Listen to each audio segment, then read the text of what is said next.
Hello friends, இன்றைக்கி நம்ம என்ன பார்க்க போகிறோம் அப்படின்னா இடியாப்பம் கொத்து பிரியாணி. வாங்க நம்ம வீடியோக்குள்ளே போவோம். சின்ன ஒரு மினி விளாக்கு தான். இப்போ நான் வந்து வெங்காயம் நல்லா 3 வெங்காயம் கட் பண்ணி வச்சுருந்தேன். இது ஒரு 2 பேர் தக்கன சமைக்கக்காண்டி. நீங்களும் இதே ஃபாலோ பண்ணிட்டு எப்படி வந்துச்சுங்கிறத மறக்காமல் கமெண்ட்டில் தெரிவிங்க.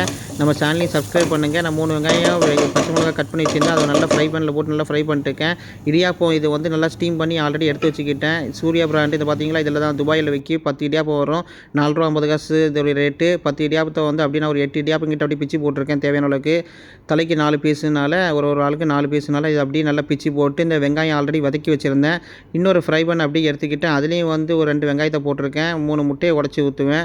கருவேப்பிலை, அடுத்து மஞ்சள் பொடி, லைட்டாக சில்லி போட்டு தேவையான அளவுக்கு உரப்புக்கு நம்ம சில்லி ஆட் பண்ணிக்கிடுவோம். இந்த பார்த்தீங்களா சொன்னேன்ல, அதே மாதிரி செஞ்சுட்டுக்கன்னா ஒரு சைடு. இதெல்லாம் இப்போ நல்லா வந்து முட்டையும் இப்போ உடச்சி ஊற்றியாச்சு. உடச்சி ஊற்றுனதுக்கப்புறம் அந்த வேகட்டும்னு சொல்லிட்டு வச்சுருக்கேன். கொஞ்சம் நேரம் அது அப்படியே ஆம்லேட் மாதிரி கொஞ்சம் வேகும். வேகினதுக்கப்புறம் இந்த இடியாப்பம் ஆல்ரெடி கொத்தி வச்சுருந்தோம்ல ஃபஸ்ட்டு, அதில் ஒரு சேர்த்து மிக்ஸ் பண்ணதுக்கப்புறம் இடியாப்பம் கொத்து பிரியாணி ரெடி ஆகிட்டு. நீங்களும் இதே மாதிரி செஞ்சு பார்த்துட்டு மறக்காமல் கமெண்ட்டில் தெரிவிங்க. மறக்காமல் சப்ஸ்கிரைப் பண்ணு.